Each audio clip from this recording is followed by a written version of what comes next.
Hello beautiful people, I'm RaishPhoenix, and in today's video I will be sharing my process for this watercolor illustration with you guys. If you like to see, just keep watching.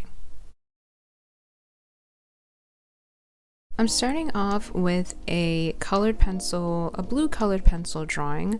I decided that for this piece I wanted to focus more on color and not rely so much on my line work to help create the form.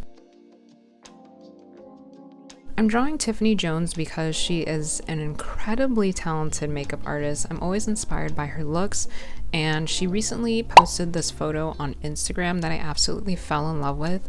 I loved her hairstyle, I loved the outfit. I got these intense earthy vibes from it. It felt grounded and I really connected with it, so I decided that I would go ahead and draw this illustration.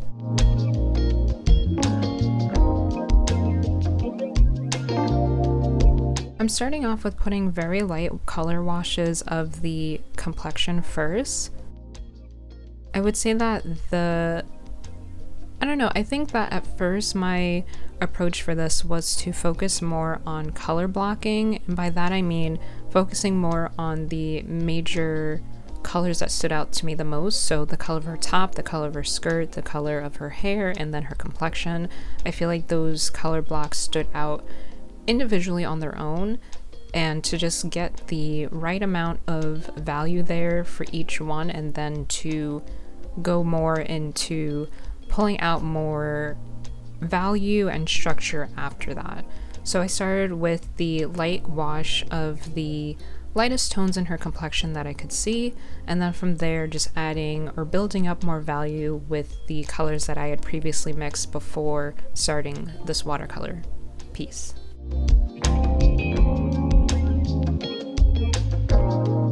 One of the things I love about watercolor is the ability to build up value.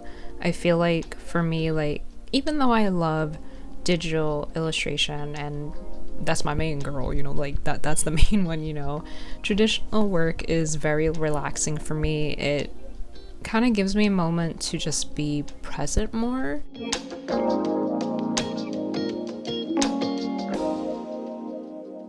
I felt like for a while when I work on digital art, sometimes it feels like I get too caught up in what I want to accomplish over just enjoying the process of it. So I connect with traditional work in a way that it helps me to just stay focused in a present moment and to just enjoy the medium for what it is, and also just there's nothing that's really going to beat the feeling of using a brush on paper or feeling graphite on paper. There's just a different relationship with those mediums, and there's something about traditional work that always just calms and relaxes me. So I was really into the idea of just drawing, just working on a drawing traditionally that would calm and relax me. So working with watercolor is another medium that I found feels very natural for me to just ride that wave of calming energy and to just listen to my piece.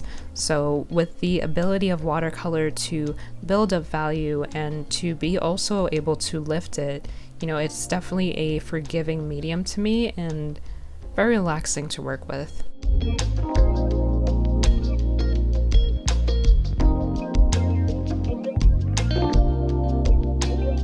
For the hair, as you guys already saw, I put down a light wash of green, so I just wanted to play around more with the colors that I use in this piece.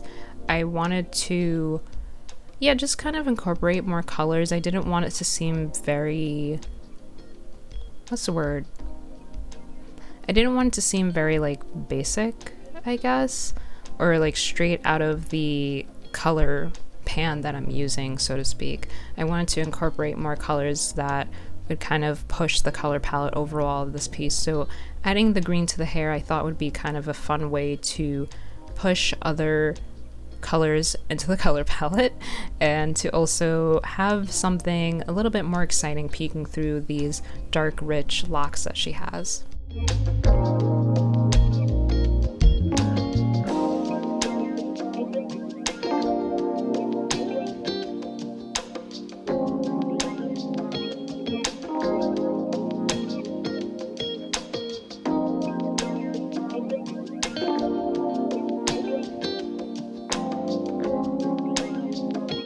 from the hair, I moved on to the skirt because I knew that the skirt would also help contrast with the hair. I knew that the middle of this illustration would be kind of like the lightest value, which would be referring to her top, and then the next darkest value would be her complexion, then from there the skirt, then from there the hair. So just paying attention to the color values, I did my best to kind of focus on making sure that I kept that color blocking, you know, very specific to make sure that this illustration felt balanced and it didn't feel like there was one spot that kind of felt underworked, you know.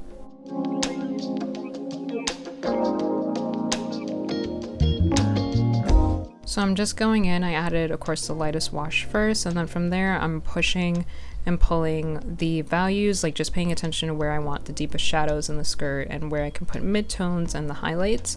I will say that the skirt was very tricky for me because one of the things I'm working on overall in general, what I'm working on is drawing more consistently, which is kind of ironic because I damn near draw every day. But what I mean by drawing consistently is that I've realized that if I'm working on a commission or if I have a specific project that I want to get done, I kind of hone in on that one thing.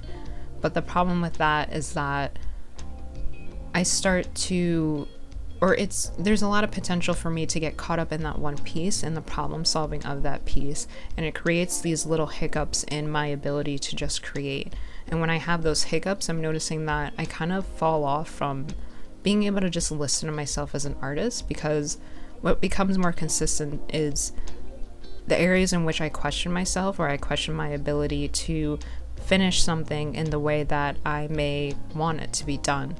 So when I have more consistent moments in my art process of being unsure of myself, it kind of overrides my ability to kind of listen to myself, you know, to kind of just listen to whatever it is that naturally flows within me. You know, I start getting more caught up in thought as opposed to just acting.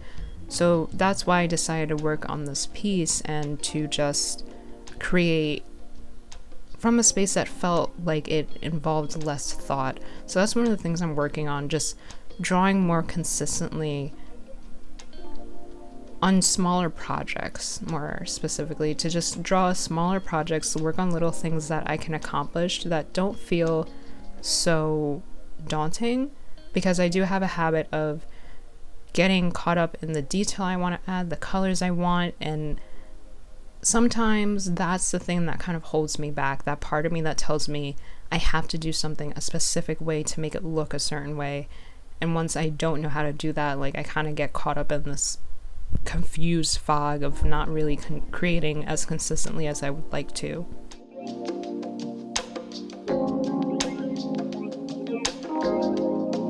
So when I was tackling the skirt in this piece, I was pushing myself to kind of simplify what I was looking at, which is why it made it so difficult, because there were so many beautiful folds in the skirt that I wanted to capture, but at the same time I knew that it was very much possible for me to kind of overwork that area and to make it look a little bit more,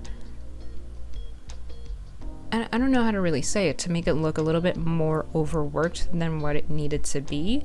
So I had to take a moment to just look at the drawing and look at my reference and simplify what I was seeing. Like, that's very tricky for me at times, because like I said, I get caught up in detail and kind of adding as much information as I see, but sometimes all the information you see doesn't have to really be incorporated into the piece in order for it to be successful. And that's something that's kind of difficult for me to kind of be at peace with sometimes, because I love details, guys. Like, I just love getting carried away in what I see, and sometimes that leads to these very ambiguous shapes that aren't really necessary for the overall look once you step back from the piece.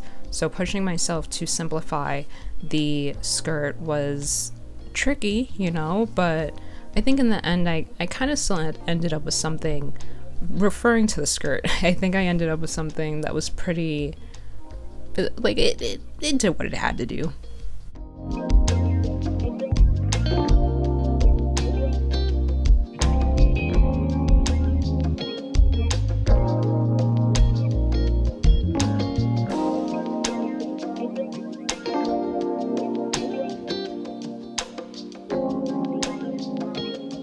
And here I'm finally just adding the hues into her top, like the warmer hues I'd say I'm adding right now, and then on the opposite side I'm going to put cooler tones, or cooler, I can't even talk right now, oh my gosh. So on the opposite side I'm putting on cooler hues and cooler tones.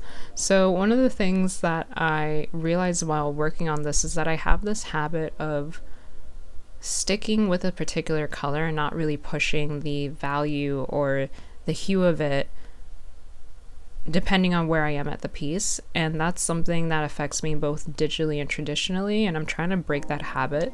So what I mean by that is, if let's say I'm drawing a particular person in a dress and the lighting is darker towards her legs and closer towards her face, the lighting is brighter, sometimes I use the same value for the entire dress going from the neck down to the legs. And I realized that for me in particular, what I want to push in my piece with value, it's important for me to adjust the hue based off of the lighting and based off of where the dress is positioned on the body. So this moment of working on this top and realizing that I could put the bluer tones on one side to be warmer and then the other side for it to be cooler was a moment where like that light bulb went off and I was like, okay, like this is a way I can push the value and the hue in this, and I can give this more of what I wanted it to be, you know? Like, I think what's been really amazing about my creative process recently has been realizing what I need to change, or realizing what I can do to improve my overall work. And that's something that's very difficult if you don't have like a bunch of people that can kind of give you advice, or people that you trust with giving you advice. You know, it could be difficult to kind of see where you're messing up.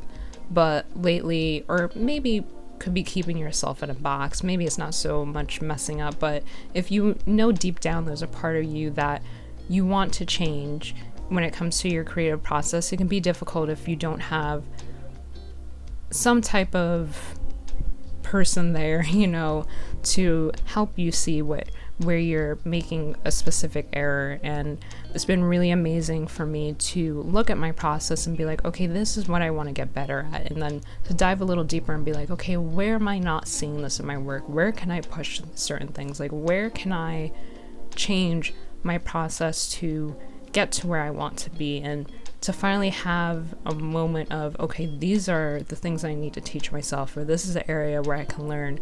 Being able to have that moment of like, aha, like I get it, you know, like that has been a really amazing moment for me recently in my process, and I can definitely feel that I'm becoming a much better artist.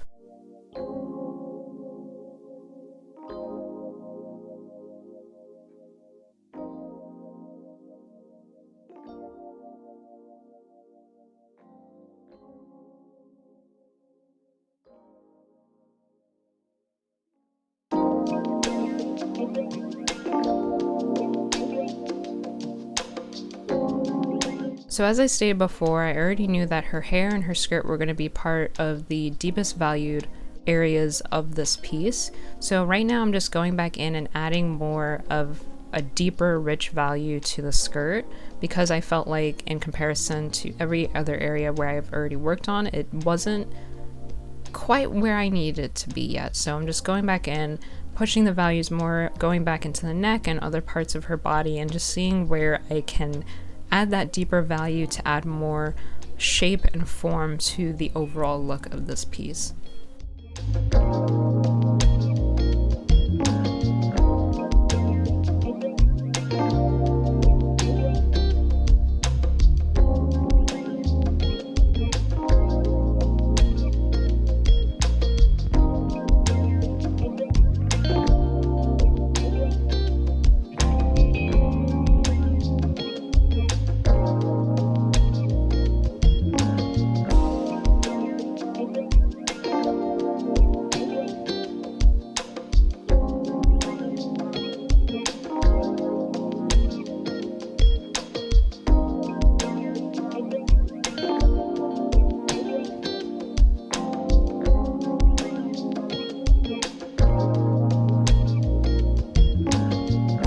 I also decided to go in with some different values for the skirt because I felt like I don't know if it looks this way to you guys, but after I looked at the skirt for a while, it looked like the stereotypical color of a paper bag. And I hated that about it, you know? Like, I didn't want her skirt to look like a paper bag. And on top of that, from the photo I was referencing, it had more of like this rich, deep, like plumish kind of hue, but I didn't really have a I don't know, I didn't feel like I had those colors accessible to me from the color palettes that I was using, which was the Prima Marketing Tropicals and Pastel Dream set. So I just chose a couple of colors from those sets, and I actually think their name is Art Philosophy Co. now, not Prima Marketing anymore. But anyway, I decided to go back in with some different hues to kind of push the different colors that are in her skirt, because that paper bag, that stereotypical paper bag look in the skirt was not working for me. So I just went in to lighter areas, added more hues, and then later on I'm going to go in with a wash of a deeper color that kind of strays from that paper bag look and work everything out. So here's the completed look. I ended up doing that part off camera along with adding the deeper value to the hair, but I hope you guys enjoyed this process and seeing it happen. Thank you so much for watching, bless up, and until next time, sending out much peace, love, and enlightenment. Bye guys.